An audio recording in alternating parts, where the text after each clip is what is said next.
This was one of the first things I did with the leadership team here, to see, first of all, in Oklahoma City, what is coming up, any commemorations, celebrations, and how can we connect more than just here on the concert hall stage. And one of the big ones was really the 25th anniversary coming up of the Oklahoma City bombing. And yes, as one always says, music unites and music heals. That's a big one for me. And so I had this very specific vision to what I would like this piece to be. And with that vision in mind, I looked for the composer, and it was quite a fun project in a way, because as you know, there's so many composers out there. And well, Jonathan is the one, Jonathan Leshnoff, and the reason was that I heard his fourth symphony, the one that was written for the violence of hope. And in that case specifically, the slow movement was so beautiful and deep, and I was like, wow, I mean, he gets it. He definitely has the range and the emotional range and the sound range. So I was like, okay, that's the guy. This commission was very different in that I was writing about something that happened to the people and the community where it happened. It weighed very much heavily on my heart that the music that I'd be writing would be premiered to some people in the audience who had experienced that day. And this piece took on a sense of urgency, a sense of reality that few other of my compositions have. The piece opens up without any melody, without any introduction, as if I take the listener and just throw them right into the scene of the atrocities that happen, which is, in fact, what happened to anyone waking up on that morning in Oklahoma City in 1995.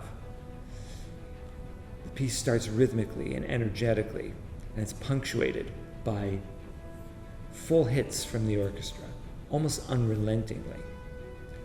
And the piece moves on and on in crescendos until it gets to a moment of repose. However, this initial moment of repose is not one where someone feels at peace and at rest. It's off-center purposely. Soon the piece moves back to the unrelenting rhythm and continues to go and go and go and drive and drive. And every point at which the music seems to be ready for something to happen new, I keep pushing and pushing until finally there are bells clanging and the orchestra hits a crescendo. At that moment, the music stops and the choir is introduced. And the text that I use for the choir is none other than "My Country 'Tis of Thee." And I found in those words so many allusions to what this event in Oklahoma City, this tragedy, and what this piece means. Land where my fathers died. But let freedom ring. Sweet land of liberty, of thee I sing. There are actually several verses, several stanzas of "My Country 'Tis of Thee." And for the next 5-6 minutes, the choir sings through the entire poem itself. And of course, the orchestra becomes involved, first slowly, and then more passionately, then with counter themes and counterpoint, until the orchestra and choir crescendo together in a very rousing, meaningful climax. And in the final moment of this work, the orchestra hits a moment of resolution. This is the moment of resolution that I alluded to in the previous moment of repose, but purposely kept back. Finally comes the resolution and the cadence upon the choir slowly fading out, again singing "My Country 'Tis of Thee" in its original tune and harmonization. It's a very touching part of it, because after all this energy and fast, almost quasi-minimalist type of writing, you get this glorious hymn tune with this really calm orchestration. It incorporates everything, that brotherhood, that one America that is so beautiful, that vision. So the performance itself was 2 months before the actual anniversary, and the idea was that to find a way to unite visually also everybody. I mean, in a concert hall, usually there's the audience and then there is the orchestra. And my idea was to have everybody dressed the same. So how do you do that? And the simplest way was for me to, it's everybody dressed in white. Something white. It can be a t-shirt, doesn't matter. And suddenly it diluted this kind of back, here's the one group and there's the audience, and it became one. When you walked into the hall, there was this palpable energy of both remembering what happened, but also celebrating where the city has come. It's always exciting to be part of a new work, but I was definitely emotionally connected to the piece. I was actually in downtown Oklahoma City when the bomb went off at the Fred Murrah building.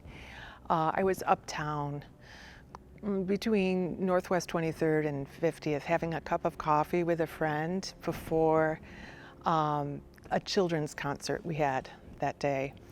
And the bomb sounded like something had exploded right outside of the cafe. It was that powerful, even though I was 20, 30 blocks away.